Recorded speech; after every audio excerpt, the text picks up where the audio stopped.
የኢትዮጵያ ኦርቶዶክስ ተዋሕዶ እምነት ተከታይ ነኝ። ንስሐ አባቴ በጾመ ነቢያት ንስሐ አልሰጣሉኝ። ምክንያቱም ስጠይቃቸው በጾም ላይ ጾም አይደረብም አሉኝ። ከሳቸው በፊት ደግሞ የነበሩኝ የንስሐ አባት እንዲያውም ጾም ሊገባ ሲል ነበር ንስሐን የሚሰጡኝ። የሁለቱ ንስሐ አሰጣጥ ተለያየብኝና ግራ ተጋባሁ። ምን ትሉኛላችሁ ትላለች። እንግዲህ መምህራችን እንደሚታወቀው አሁን የነቢያት ጾም ነው። ከዚሁ ጋር ተያይዘው የገጠማትን ነው እህታችን ያካፈለችን። እንደው ንስሐ ምንድነው? የንስሐ አሰጣጥስ ስርዓት አለው ወይ የሚለውን እስኪ አንሱ። አመሰግናለሁኝ። እንግዲህ ጥያቄያችን ያቀረቡት ጥያቄ በጾም ላይ ጾም አይሰጥም ነው አንደኛው። ሁለተኛው ደግሞ የመጀመሪያው የንስሐ አባቴ ጾም ሊገባ ሲል ንስሐ ይሰጡኝ ነበር። የእውቀት ደረጃቸው ሲለያያሉ እንደማለት ነውና ጥያቄው እንግዲህ ወደ ቀጥታ ወደ ጥያቄው ከመግባታችን በፊት አሁን ቅድምም እንደተናገርኩት መጀመሪያ ላይ የሰው ልጅ ባለሙሉ አእምሮ ነው ስንል ሙሉ አእምሮ ብቻ ሳይሆን ሀብትም የተሰጠው ነው። በሀብቱ እንዲጠቀም የተሰጠው ባለሙሉ አእምሮ ነው እና እንግዲህ ይሄንን የመመርመር የሚሰጣቸው ጸጋ የሚሰጣቸው ሰዎች አሉ። ይሄንን አስተካክሎ የሚሰጣቸው ሰዎች አሉ።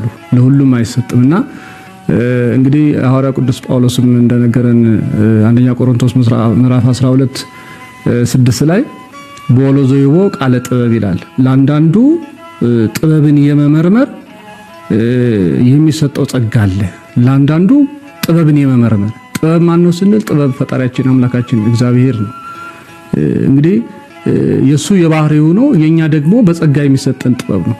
በምድር ላይ ያለ ሰው በምድር ላይ ያለውን ሁሉ ያስገኘ ሰው ልጅ ቢሆንም ከእግዚአብሔር ባገኘው ጥበብ መሆኑን ደግሞ መረዳት ማወቅ አለበት እና ጥበብን የሚመረምር ጥበብን የመመርመር ራሱ ስልጣን የሚሰጠው ሰው አለ። ይሄ ልዩ ጸጋው ነው ማለት ነው። እና ከዚህ የተነሳ ሁሉም የንስሐ አባቶች አንድ አይነት ዕውቀት አንድ አይነት ችሎታ አላቸው ማለት አይደለም። ስልጣኑ ብቻ ነው እንዲያረጋቸዋል። አንዳንዱ ደግሞ እንግዲህ ወቦ ለዘይቦ ቃል አእምሮ በመንፈስ ቅዱስ ደግሞ መጽሐፍን ወይም ደግሞ መጽሐፍን የማወቅ በዛ በተማረው ልክ ደግሞ ህዝቡን የማስተዳደር ጸጋ የሚሰጠው ሰው አለ። በመንፈስ ቅዱስ በተሰጠው ጸጋ መሰረትና በዛ ልክ ማስተዳደር ካልቻለ ከባድ ነው የሚሆነው ማለት ነው እና ወጣት ሊሆን ይችላል፣ ከእንደገና ደግሞ ጎልማሳ ሽማግሌ ሊሆን ይችላልና በእድሜ ደረጃው ልክ መርምሮ ራሱ ማቅረብ መቻል አለበት ማለት ነው። በእርግጥ እንደ ኢትዮጵያ ኦርቶዶክስ ተዋሕዶ ቤተክርስቲያን 7 አጽዋሞች አሉ። እነዚህ 7 አጽዋሞችን በሙሉ ክርስቲያን የሆነ ሁሉ እንዲጾማቸው ግድ ነው ማለት ነው። በኢትዮጵያ ኦርቶዶክስ ተዋሕዶ ቤተክርስቲያን አማኝ የሆነ ሁሉ እንዲጾመው ግድ ነው። እንዳለመታደል ሆኖ እኛ በደረስንበት ዘመን ላይ አሁን የምናየው መልካም አይደለም። ግማሹ የቄስ ጾም ነው ይላል፣ ግማሹ ደግሞ ያው አማኝ ክርስቲያን ሆኖ ያው ስጋ ቤቶቹም ክፍት ናቸው ማለት ነው። በሚያሳዝን ሁኔታ ክፍት ናቸውና ስንት ዓመት እንደሚኖር ባናቀውም ቅሉ ማለት ነው። እንግዲህ ስንት ዓመት እንደሚኖር ባናቀውም በዚህ ልክ ክርስቲያኑ አንገት ላይ ማተብ አድርጎ በየግሮሰሩ በየሆቴሉ ውስጥ የሚታይበት ደግሞ ምንም ያለ መሳቀቅ ስጋን ራሱ እንትን የሚልበት ነገሮች ስላሉ ያሳዝናል። ዞሮ ግን ወደዚህ ጥያቄ ስንመጣ በጾም ላይ ጾም ይሰጣል ለሚለው እንደ ንስሐ አባቱ ይለያያል። ቅድም እንዳልኩት ማለት ነው እንደ ንስሐ አባቱ ይለያያል። አዎ ይቻላል ነው እነሱ በጾም ላይ ጾም መስጠት ይቻላል። ግን እንዴት ነው አሰጣጡ ነው ዋናው አሰጣጡ ነውና አሰጣጡ ነው ከተባለ የዛን 7ቱን አጽዋሞች መሻር አይደለም። ከ7ቱ አጽዋሞች መካከል አንዱ ጾመ ነቢያት ነው። በዚህ በጾመ ነቢያት ላይ አንዱ ክርስቲያን መጥቶ ጾም ስጠኝ ቢል አንዱ ካህን አልሰጥም ማለት አይችልም። ምክንያቱም ተጠያቂ ስለሆነ ጾሙን እንዳለ ይጾማል። ነገር ግን ጾም ብቻ አይደለም እኮ ንስሐ የሚሰጠው።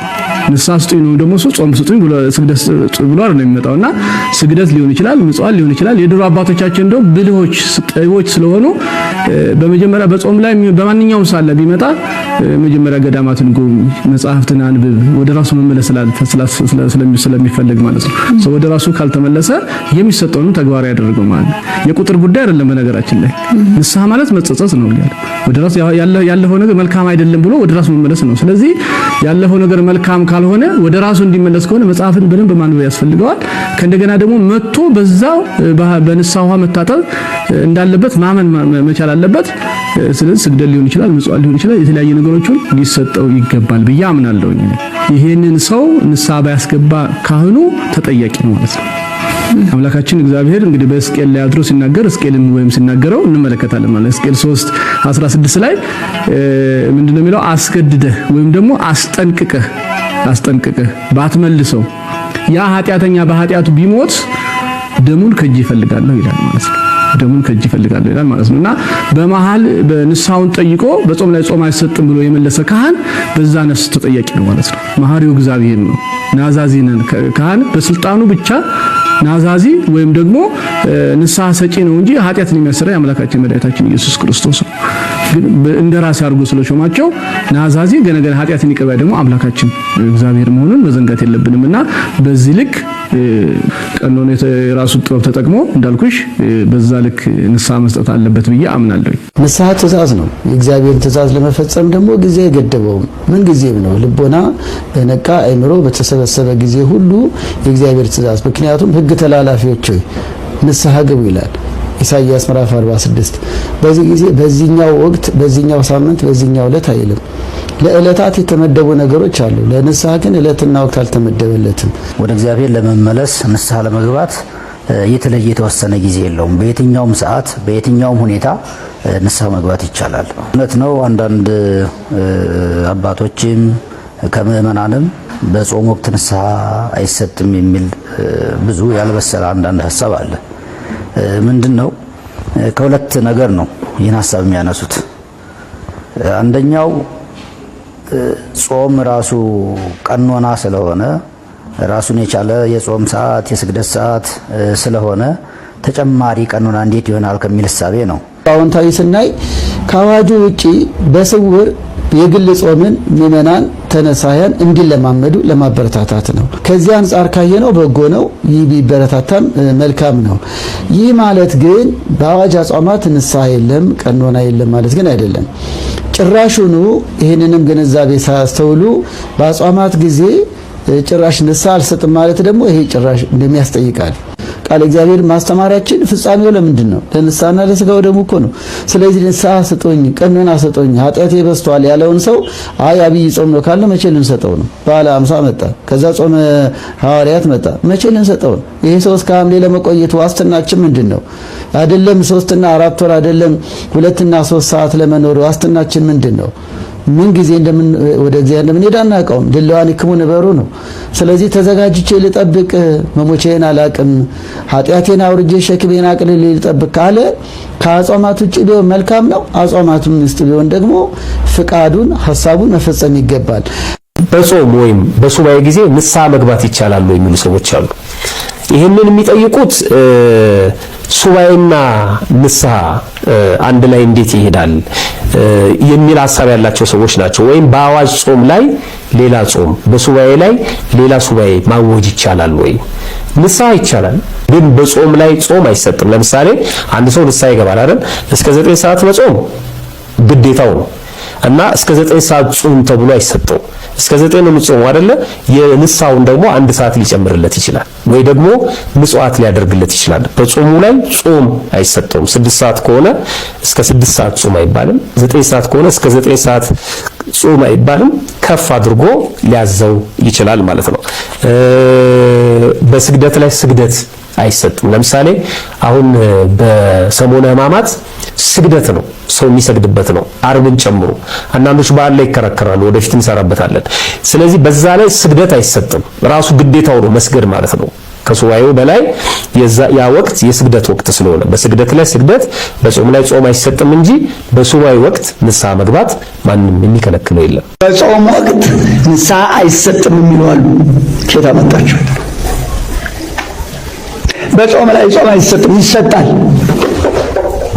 ናልምጣለህ እምነት ልጅ አንኩዳዴ ነው። አሁን ሄድኩ ነፍስ አባቴ ጋር ይሄን ሰርቻለሁ፣ ሰርቄያለሁ፣ ዋሽቻለሁ፣ አመንዝሬያለሁ፣ ሰክሬያለሁ፣ ዘፍኛለሁ፣ በጤፉ አሸዋ በወተቷ በርበሬውን ውሃ እየነከርኩ እንደው ጠቀላላው አተረማምሻለሁ እየነግራቸዋለሁ። ከዛ ውስጥ በላይ ያዳምጡና ከባድ ኃጢአት ከሰራሁ ያያሉ። ይሄን ያህል መጽወት፣ ይሄን ያህል በየቀኑ ስገድ፣ ስማ ይሄኛው ኃጢአት ከባድ ነው። አሁን ኩዳዴ 9 ሰዓት ነው በል ሰውነቱን አቋም ነው ያያሉ። ምንም የሚያምህ ነገር የለም። ያውቃሉ ልጆቻቸውን እኮ አባቶቻችን እያንዳንዱ ልጆቻቸውን ያውቃሉ፣ ጉልበታቸውን፣ ጥንካሬያቸውን፣ ጤናቸውን። በል አሁን ይሄኛው ከባድ ስለሆነ 9 ሰዓት ነበረ እስከ 11 ጾም። የጾም ሰዓት ይጨምርበታል። ለይሄን ያህል ቀን ደግሞ ግማሽ እንጀራ ወይም ኩርማን እንጀራ፣ ኩርማን ማለት 4 ቦታ ተቆርጦ ከአንድ ብርጭቆ በላይ እንዳጠበቀን ይህን ስገድ ይለዋል። በበዓለ ሃምሳ ደግሞ ጭራሽ ንስሐ አይሰጥም ይለዋል። ጉድ ነፍስ ገሎ እስከሆነ ቀጠላይ ጭራሽ እንደውም ልንገር ዓመት እስከ ዓመት ጾም እንዳትበላ፣ ስጋም እንዳትበላ፣ ወተት እንዳትጠጣ፣ ቅቤ እንዳትቀባ እድሜ ልክ እንዲህ ተብሎ የሚሰጠው ንስሐ አለ። በዓለ ሃምሳ ላይ አይመለከትም። የሰራነው ኃጢአቱን የሚወስድ በበዓለ ሃምሳው ሰውየው ደህና ከሆነ ሄዶ ንስሐውን ይቀበላል። ጾም አይሰጠውም፣ ምጽዋት ይሰጠዋል። በዓለ ሃምሳው ሲያልቅ ጾም ይሰጠዋል። በዓለ ሃምሳው ሲያልቅ ደግሞ ሰኔ ነው የሚገባው። ስግደት ይጨምርበታል፣ ምጽዋት ይጨምርበታል፣ የጾም ሰዓት ይጨምርበታል። ንስሐ የማይሰጥበት አበነፍሱና የነፍስ ልጁ የማይገናኙበት ሆሳዕና 6 ሰዓት እሑድ መንፈቀ ሌሊት ትንሣኤ እግዚአብሔር ይፍታ ስለማይባል በዚህ ቀን ሄዶ አባቴ ኃጢአቴን ልናዘዝ አይቻልም። ካህኑም አይቀበለው፣ አይገናኙ። ዓርብ ዕለት የስግደት ዕለት ከሰኞ ሕማማት 1 ጀምሮ የእናቴ ልጅ እንጨት የሚሰብሩ፣ ሻሮ የሚቆሉ፣ ፍቅል የሚፈጩ፣ ጌሾ የሚወቅጡ አሉ። ሕማማቱን መከራውን ማሰብ ጥትቼ ይህን ስሰራ ከረሙ። አባቴ ብቅል ፈጨው፣ አሻሮ ቆላው፣ አሻሮ ፈጨው፣ ሽሮ ከካው አባቴ ብለው ሲናገሩ በወይራ እየጠበጠቡ እናቴ ልጅ በወይራ እንድችልች እያደረጉ ይህን ያህል ስገድ ይላሉ። ሌላ ኃጢአት አይነገርም። ዓርብ ዕለት ብቻችን በቀዳልነት አይታ ፍራሽ ይዘን ትራስ ተይዞ ጌታ ባላ እየተደላለለ ሄዷል። እኛ ፍራሽ ይዘን እንሞናሞናለን። ምስጋና ይድረሰው መቼም ያሞናሞናል። ስለዚህ እናቴ ልጅ ከዚች ቀን በስተቀር የነፍስ ልጅና የነፍስ አባት የማይገናኙበት ጊዜ የለም። ቀጠሮ ንስሐ ሄዶ ኃጢአቴን ልናዘዝ ላለ ምእመን ቀጠሮ ለሚሰጥ ካህን ወዮለት። እንደ ይሁዳ ባልተፈጠረው በተሻለ። ብዙዎቻችሁ በውስጥ መስመር እንደጠየቃችሁኝ በጾም ውስጥ ንስሐ መግባት ይቻላል ወይ ብላችሁኛል። እስኪ ልጠይቃችሁ፣ እኔ በጾም ውስጥ ኃጢአት አትሰሩም? ትሰራላችሁ፣ እንሰራለን። ታዲያ ኃጢአት ከሰራን ምን ያስፈልገናል? ንስሐ ያስፈልገናል። እና ታዲያ በጾም ውስጥ ንስሐ መግባት ካልተቻለ ኃጢአት ሰርተን በጾም ውስጥ ብንሞትስ ምን ዋስትናለን? ይኸውላችሁ በጾም ውስጥ ንስሐ መግባት አይቻልም የሚባል ነገር የለም። ንስሐ መግባት ይቻላል። አሁን አውቃለሁ ብዙዎቻችሁ አሁን ስጋታችሁ እንዲህ በጾም ላይ ታዲያ ጾም ይሰጣል ምናምን ነው። እንዲህ እሱ እኮ የንስሐ አባቶቻችሁ ሥራ እኮ ነው እኮ። እንዴ ንስሐ አባቶቻችሁ ይሄ ይጠፋቸዋል እንዴ? በጾም ውስጥ ጾም እንደማይሰጥ እነሱ አይጠፋቸውም። ሌላ ቀኖና ነው የሚሰጧችሁ ሲጀመር ማለት ነው። ወይንም ደግሞ ጾሙ እስከ 9 ከሆነ እስከ 12 ጾሙ ይሏቸዋል እንጂ በጾም ላይ ጾም እነሱ አይሰጧችሁም። ምን አሰጋችሁ? ይሄ እኮ የንስሐ አባቶቻችሁ ሥራ ነው። ምንድነው እናንተን የሚያስጨንቃችሁ? ስለዚህ በጾም ውስጥ ንስሐ መግባት ይቻላል። ሁላችሁም በዚህ በጾም ውስጥ ንስሐ ያልገባችሁ ንስሐ እንግባ ማለት ነው። ሁላችሁም ኮሜንት ላይ ንስሐ እንግባ እያላችሁ ጻፉልኝ። የእናንተ ኮሜንት ብዙዎችን ያስተምራል። ሁላችሁም ንስሐ እንግባ እያላችሁ ጻፉልኝ። ሼርና ኮፒ ሊንክ ላይክ እያደረጋችሁ ደግሞ ለሁሉም ኦርቶዶክሳውያን አዳርሱልኝ። ወዳችኋለሁ። ክብር በሉልኝ። የቤተ ክርስቲያን ሥርዓት እንግዲህ ንስሐን የማንሰጥበት ወይንም ደግሞ ቤተክርስቲያን በንስሐ አባቶች በኩል ኑዛዜ የማትቀበልበት ወቅት ነው ተብሎ በይፋ የሚታወቀው በዓለ ሃምሳ ነው። በእነዛ ወቅታቶች ካልሆነ ኑዛዜ መቀበልን ንስሐ አባት ጋር ሄዶ ንስሐ መግባትን አይከለከልም።